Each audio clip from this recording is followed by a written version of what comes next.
여러분 안녕하십니까? 광주 MBC 뉴스데스크입니다.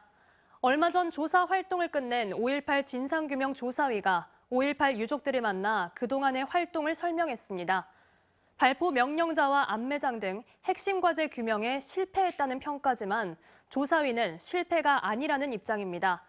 지역사회가 조사위원회의 성과를 이어받아 진상규명에 나서면 되지 않느냐는 겁니다. 임지은 기자가 취재했습니다.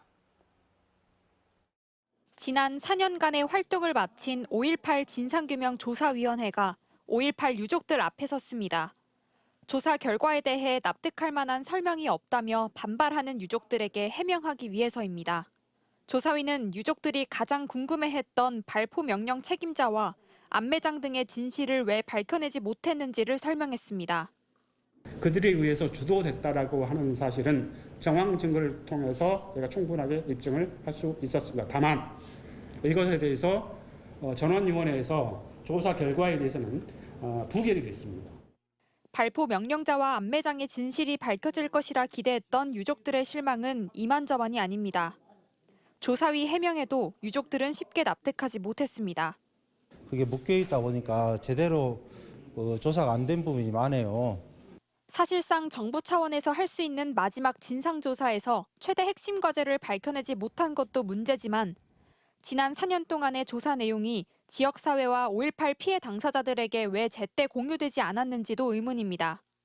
유족들은 조사위의 활동이 끝나고 나서야 결과에 대한 설명을 들을 수 있었습니다.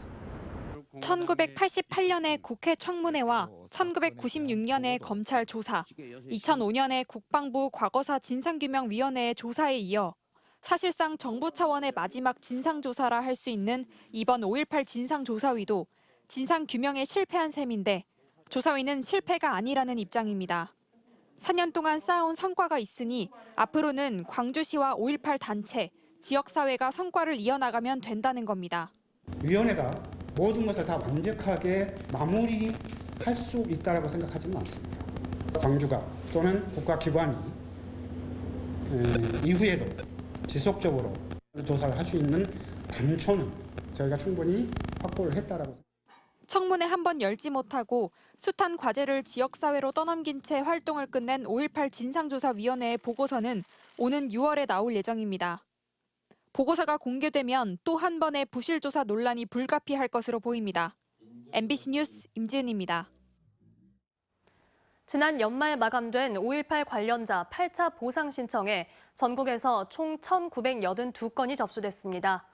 광주시는 이전 7차례 보상에서 제외됐던 성폭력 피해나 수배, 해직, 학사 징계자 등에 대한 신청 범위가 확대되면서 역대 세 번째로 신청자가 많았다고 설명했습니다. 최종 보상 대상자는 광주시의 사실조사와 보상심의위원회 전문심의 등을 거쳐 확정됩니다.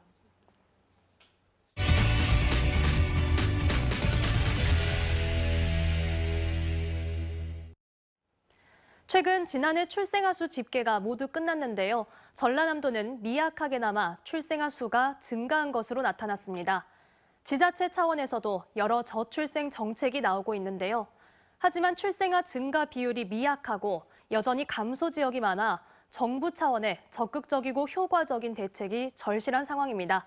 집중 취재 한 걸음 더 김초롱 기자입니다. 나주 빛가람동에 있는 한 어린이집입니다. 기존 어린이집 이용 시간이 아닌 평일 밤과 새벽, 또 휴일에 아이를 맡길 수 있습니다. 주말 근무하는 맞벌이 부부나 급히 아이를 맡겨야 하는 부모들이 주로 찾습니다. 나주시가 지난해 10월부터 한 곳 운영을 시작했는데 3개월간 이용자가 꾸준히 찾아 모두 60여 회를 이용했습니다. 맞벌이다 보니까는 주말에 출근해야 돼서 그때마다 이용하고 있습니다. 애가 어리니까는 맡길 데도 없고 친정 시댁이 다 멀어서 약간 출근하는데 많이 부담이 됐었는데. 커피 2잔 값을 월세로 내는 화순의 만원 아파트 등은 청년층의 주거 안정을 도와 결혼 출산까지 생각해보게 한다는 점에서 전국적인 관심을 끌기도 했습니다. 이렇게 지자체별로 다양한 정책이 시행되고 있는데 출생아 수는 얼마나 늘었을까? 지난 2015년 이후 꾸준히 감소하던 전남의 출생아 수는 지난해 7,900여 명으로 전년도보다 0.6% 증가했습니다. 강진과 나주, 담양 등 순으로 13개 시군에서 증가한 겁니다. 반면 출생아 수가 줄어든 곳도 여전해 정부 차원의 대책이 필요하다는 지적이 나옵니다. 우리나라의 저출생 현상은 또 급하게 진행이 되고 있습니다. 주거와 교육이 안정적이고 또 결혼을 해도 괜찮고 그런 사회가 되는 길에 국가 차원의 전면적인 노력이 필요합니다. 정부가 최근 연 1%대 금리의 신생아 특례 대출 등 각종 정책을 쏟아내고 있지만 국내 저출생 문제가 안보 위협까지 야기할 수 있다는 외신 보도까지 나오는 상황. 저출생 문제의 심각성이 대두되면서 지자체 역시 기존 정책을 확대하거나 새 정책을 만드는 방안 등을 고심하고 있습니다. MBC 뉴스 김초롱입니다. 화순 탄광이 폐광된 지 반년이 지났는데도 대체 산업 등 뚜렷한 활용 방안이 마련되지 않아 화순 지역사회가 크게 반발하고 있습니다. 특히 정부가 갱도를 활용한 대체 산업 발굴은커녕 수장 방식을 고집해 침출수 유출 등 환경 오염에 대한 우려도 나오고 있습니다. 한신구 기자가 보도합니다. 지난해 6월 채굴 118년 만에 멈춰선 화순 탄광. 올해부터는 사후 관리 계획에 따라서 철거와 복구 작업이 본격적으로 이루어져야 하는데 상황은 그렇게 녹록치 않습니다. 주민을 무시한 정부는 각성하라! 각성하라! 각성하라! 각성하라! 탄광의 역사 문화적인 가치를 고려해서 갱도를 유지하면서 이를 활용해서 대체 산업을 발굴 육성해야 한다는 게 화순군을 비롯한 지역사회의 입장입니다. 그렇지만 정부는 지하수 침수 방식, 즉 갱도를 수장해야 한다는 입장을 보이고 있는데 이럴 경우에 갱도 내에 있는 철 같은 각종 폐기물들로 인해서 침출수 유출 등 환경 오염이 우려되고 있습니다. 알맹이만 쏙 빼먹고 굴 안에다 폐기물만 잔뜩 채운 이 파렴치한 행동을 하고 있습니다. 폐광한 지 반년이 넘었는데도 지지부진한 대책 마련도 갈등을 부르고 있습니다. 남아있는 근로자 일부가 갱도 유지 보수를 위한 작업에 나서고 있는데 올해 신청한 예산 80억 원 가운데 24억 원만 반영돼 3월 이후엔 이들의 생계를 위한 뚜렷한 대책이 없습니다. 더욱이 폐광 활용을 위한 전제 조건인 부지 매입비 500억 원은 정부가 오로지 지자체 책임으로만 미루고 있어서 상대적 박탈감은 더욱 큽니다. 지금 광호 복구 대책 사업이라든가 토지 매입부라든가 이런 것들이 전혀 국민의 의견에 반영되지 않고 있어서 그걸 반영시키기 위해서 전 국민들이 서명운동으로 나섰습니다.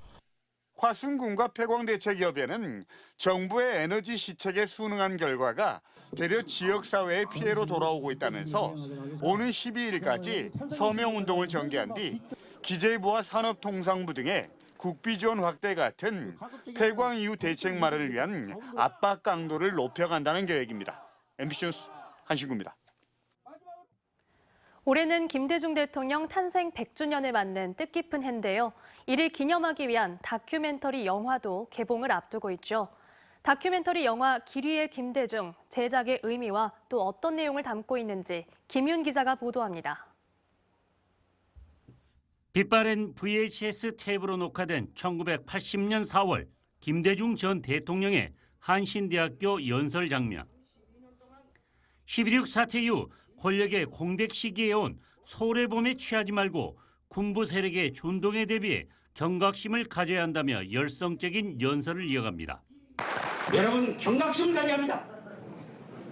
유신 세력은 12.6 사태로 독재의 장면에 종합에 열린 그 돌파구를 다시 메우려고 온갖 계획을 지금 꾸리고 있습니다.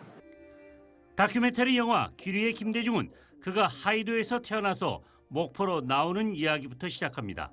구 해방과 6.25 전쟁 과정에서 정계에 입문한 이유와 유력한 대통령 후보에서 군부 독재에 맞서 싸운 투사로 변모하는 과정을 다양한 자료를 통해서 조명합니다. 그리고 1987년 광주 망월묘역에서 5.18 희생자들을 찾고 광주 시민들의 열렬한 환영을 받는 것으로 끝납니다. 마지막에 광주 망월묘역에 오실 때 그때 울컥해서 눈물 좀 흘렸습니다. 네, 알겠습니다. 영화 기획은 10년 전인 2013년부터 시작해 본격 제작에 들어간 것은 2019년. 김대중 도서관과 평화센터 등에서 영상자료 20테라 1700시간 분량을 5개월 동안 12시간씩 검토해 제작됐습니다.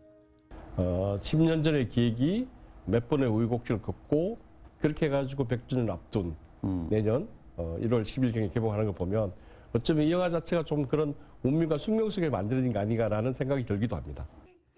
기리의 김대중 특집 대담에는 영화에는 편집되지 않은 인공지능 시대에 대한 김대중 전 대통령의 40여 년 전 미래 예측도 들어볼 수 있는 귀중한 자료를 담고 있습니다. MBC 뉴스 김윤입니다. 주암댐 등 지역의 5개 댐 주변 지역 주민들이 잦은 안개와 냉해가 발생하는 탓에 건강과 농작물 등 피해를 호소하고 있습니다.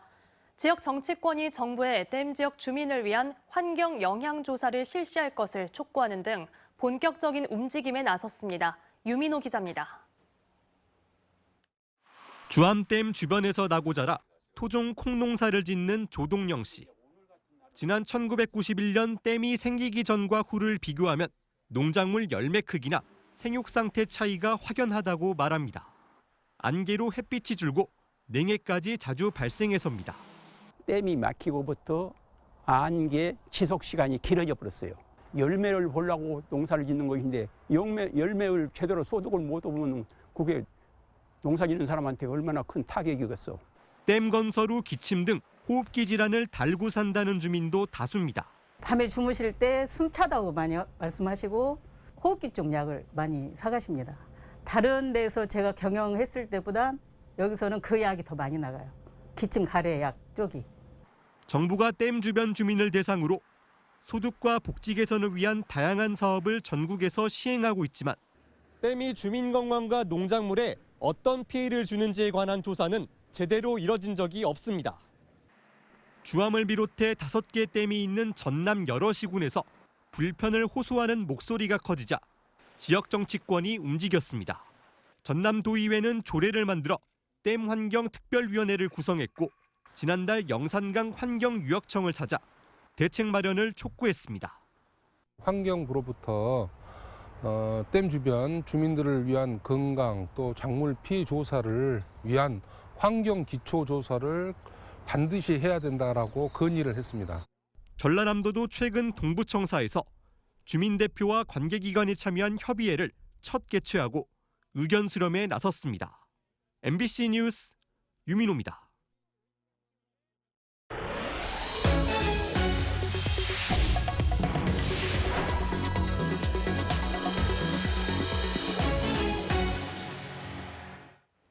이재명 더불어민주당 대표의 흉기 피습에 광주 정치권도 공식 행보를 잠시 멈췄습니다. 조정식 당 사무총장은 어제 당대표 피습 직후 전국 시도당에 예비 후보자 선거 활동 절제를 당부하는 공문을 보냈고 친 이재명계 원외 모임인 더민주 전국혁신회의도 당분간 정치 행보를 자제하자는 데 의견을 모았습니다.